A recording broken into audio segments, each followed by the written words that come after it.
Thanks for the great sharing, Scott. Yeah, so would you share with us some tips for young entrepreneur? So the easy question first. Yeah. Young entrepreneurs.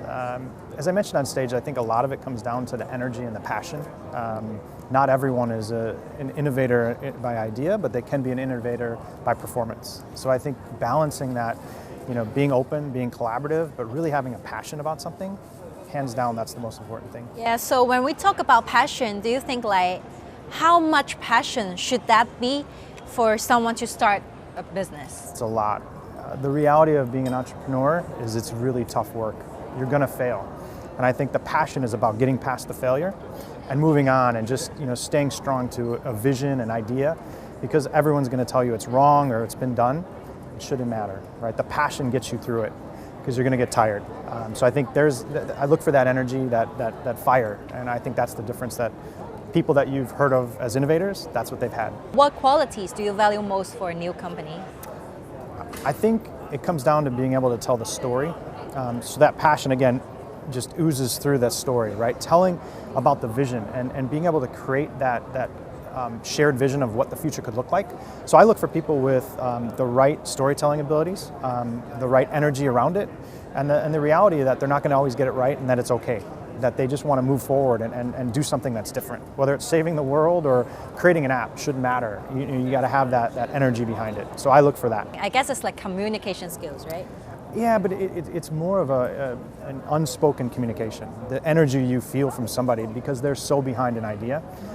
Someone could talk about it very eloquently, but they may not believe in it, right? That passion is the belief at every core, to the core of your body, that is going to be a good idea. And how you affect people with your energy, right? Correct.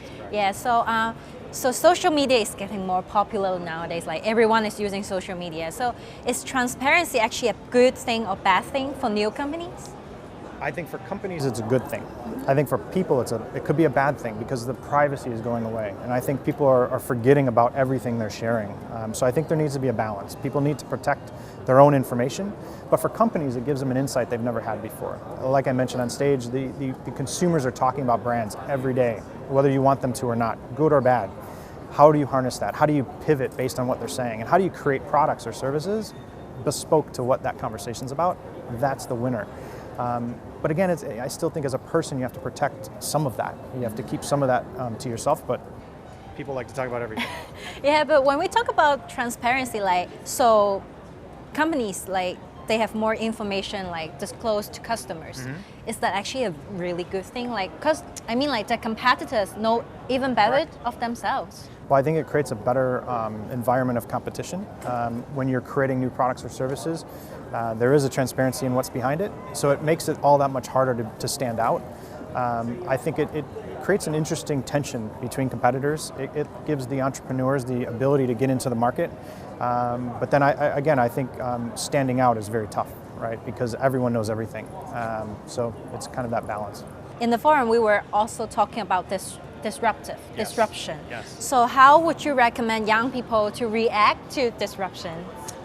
I think, as I mentioned, it's about having that agility to react because you're going to be disrupted. To me, disruption is a really hard thing to achieve. We talk about it, but 0.0001% of ideas are disruptive ideas. To me, disruptive ideas come from an adjacency, right? Some other angle that no one's thought of. Just changing the model or repeating the model but better, that's not disruption. So if you're in a business that's being disrupted, it's about pivoting to move on past that disruption or to stop the disruption, but it's really about that agility. And I think big organizations have a real problem, right? Because it's very hard to turn their ship to the left or to the right. Small organizations, startups, they can pivot fast, and that's their advantage, but only for so long, because they will grow to bigger companies if they're successful. So how do you keep that throughout the culture? How do you keep that open-mindedness? That's your cultural challenge as you grow. So thank you very much, Scott. Thanks. Great, thank you.